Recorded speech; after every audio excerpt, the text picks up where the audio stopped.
ಆಯ್ತಣ್ಣ ಹೋಗೋಣ ಆಯ್ತು. ನನ್ನಂಗ ಬಾಡಿ ಮಾಡಿ ತೋರಿಸ್ರಲೇ ನೀವು. ಜಿಮ್ಮಿಗೆ ಹೋಗಿ ಬಾಡಿ ಮಾಡಿ ಅವಾಗ ಬರ್ರಿ ನನ್ ಕೂಡ ಜಗಳ ಮಾಡಾಕೇನ.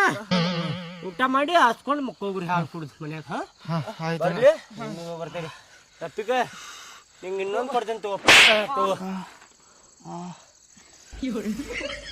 ಅಲ್ಲೇನೋ ಬಡಿತ್ಲಿಪ್ಪ ನಂಗ ಬಾಳ ಕೆಟ್ಟ ಹೊಡೆದಲ್ಲಿ ಬೆನ್ನೆಲ್ಲ ಕಾಲ್ ನುಸಾಕತ್ ಬಿಡ್ತಪ್ಪ. ಇಲ್ಲ ಅಂದಿದ್ರ ಅವಂಗ ಜಾಡ್ಸಿ ಓದಿತಿದ್ದೆ ನಾನು. ಆದ್ರೂ ಸ್ಟ್ರಾಂಗ್ ಅದಾನ್ಲಿಪ್ಪ ಅವ. ಹೌದು ನಾವು ಜಿಮ್ಮಿಗೆ ಹೋಗೋಣ. ನಾಳೆ ತಗೊಂಡ್ ನಡ್ರಿ ಹಂಗಾರ. ಬಾ ಇಲ್ಲಿ ಪ್ಲಾನ್ ಮಾಡ್ಕೊಳ್ಳಿ. ಹಂಗ ಪ್ಲಾನ್ ಮಾಡೋಣ ಬಾ. ನೋಡಪ್ಪ, ನಾವು ಜಿಮ್ಗೆ ಹಚ್ಚಬೇಕಂದ್ರ ಮೊದಲ್ ನಮಗ್ ಏನ್ ಬೇಕ? ದುಡ್ಡು ಬೇಕ. ಜಿಮ್ಮಿಗೆ ಕೊಡಾಕ ಅಡ್ವಾನ್ಸ್. ಮಂಜ ಎಲ್ಲಿ ಹೋಗ್ತಾನಲ್ಲ ಅಲ್ಲಿ 1500 ರೂಪಾಯಿ ಇಸ್ಕೊಂಡಾರಂತೆ ಅಡ್ವಾನ್ಸ್. 1500 ರೂಪಾಯಿ. ನಿನ್ ಕಡೆ ಎಷ್ಟು ಅದಾವ? ನನ್ ಕಡೆ 14 ಅದಾವ. 1400.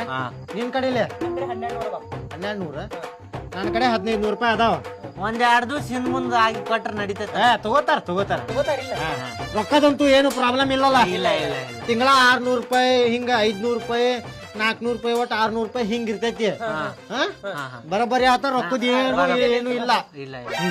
ದೋಸ್ತ, ನಾವೀಗ ಜಿಮ್ಮಿಗೆ ಹೋಗಿರ್ತೇವಪ್ಪ. ಬಾಡಿ ಲಘು ಬರ್ಬೇಕಂದ್ರ ನಾವ್ ಪ್ರೋಟೀನ್ ತಗೋಬೇಕ. ಪ್ರೋಟೀನ್ ಹುಚ್ಚಡಿಸಿ ಮಗಾಲಿ ಪ್ರೋಟೀನ್ ಬ್ಯಾಡು ಮಾರಾಯ. ನಾವು ನ್ಯಾಚುರಲ್ ಬಾಡಿ ಬೆಳೆಸುನಪ್ಪ. Natural body. ನ್ಯಾಚುರಲ್ ಅಂದ್ರ ಹಂಗಾರ ಮನ್ಯಾಗ ಇನ್ನೇನ್ ಬೆಳೆಸುನಲ್ಲ.